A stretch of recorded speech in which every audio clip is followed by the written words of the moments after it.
वालेकुम साहब। ठीक है, मैं बाद में बात करता हूँ। अस्सलाम वालेकुम सलाम। कैसे हैं ठीक है। साहब? आपके इलाके में आपकी मस्जिद तामीर हो रही है, अगर हो सके तो आप ईसा अलैहि सवाब वास्ते थोड़ी सी हेल्प कर दें। जी अच्छी बात है, मस्जिद बन रही है, जो लोग दूर नमाज़ पढ़ने जाते हैं अब अपने ही मोहल्ले में नमाज़ पढ़ेंगे। चलो ठीक है, मैं आपको पैसे दे दूँ।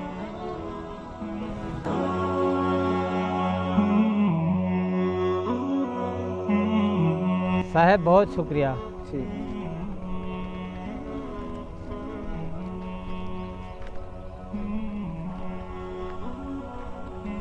केबल वाला केबल वाला केबल वाला।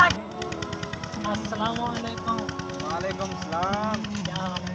ठीक, आप सुनाएं। कल क्यों नहीं आए थे? बस काम का मसरूफ था इसलिए नहीं आ सका।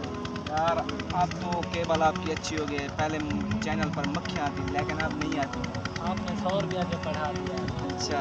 इस वजह से पहले पूरे पूरे पैसे थे, अब बढ़ा दिया है। आपको क्या मुझे पैसे दे, मैं चलता हूँ, फिर कभी नजर नहीं आऊँगा।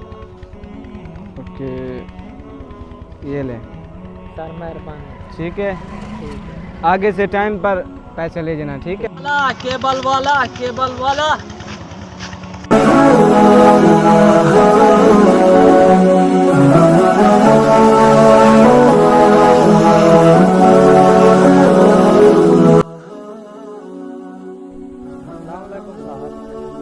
वालेकुम अस्सलाम।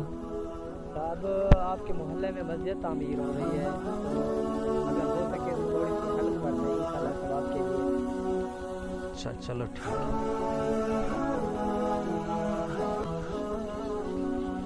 ये लें। ठीक है सर, शुक्रिया। ठीक है।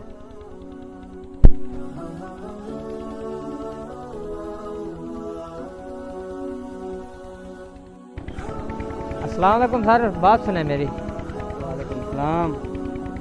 बुरा ना माने तो एक बात कहूँ आपसे। जी बोलें। मैं साथ में खड़ा था तो आपने केबल वाले को 300 दिए और मुझे 20 रुपये 10-20 दिए। ये तो अच्छी बात नहीं है ना, आपने बुरे काम में ज़्यादा दिए और अच्छे काम में आपने 10-20 दिए, इसलिए तो हमारा माशरा ख़राब हो रहा है ना, हम कामयाब नहीं हो रहे। जी आप सही बोल रहे हैं। अच्छी बात नहीं है, तो आप लिहाजा मेहरबानी की करें, अच्छे कामों में दिल लगाएं और नेक काम करें ताकि हमारी ज़िंदगी संवर जाए। जी इंशाल्लाह। ठीक है सर, मेहरबानी। मस्जिद में भी चंदा दिया और होटल में भी शराब पी, रब भी खुश रहे शैतान भी राजी रहे, ऐसा नहीं होगा। रब कहते नहीं कहते मेरे हो तो फिर मेरे ही हो। कोई भी गैरतमंद महबूब नहीं जो है तस्लीम करता कि मेरा मुहिब किसी और की तरफ नजर उठा के भी देखे।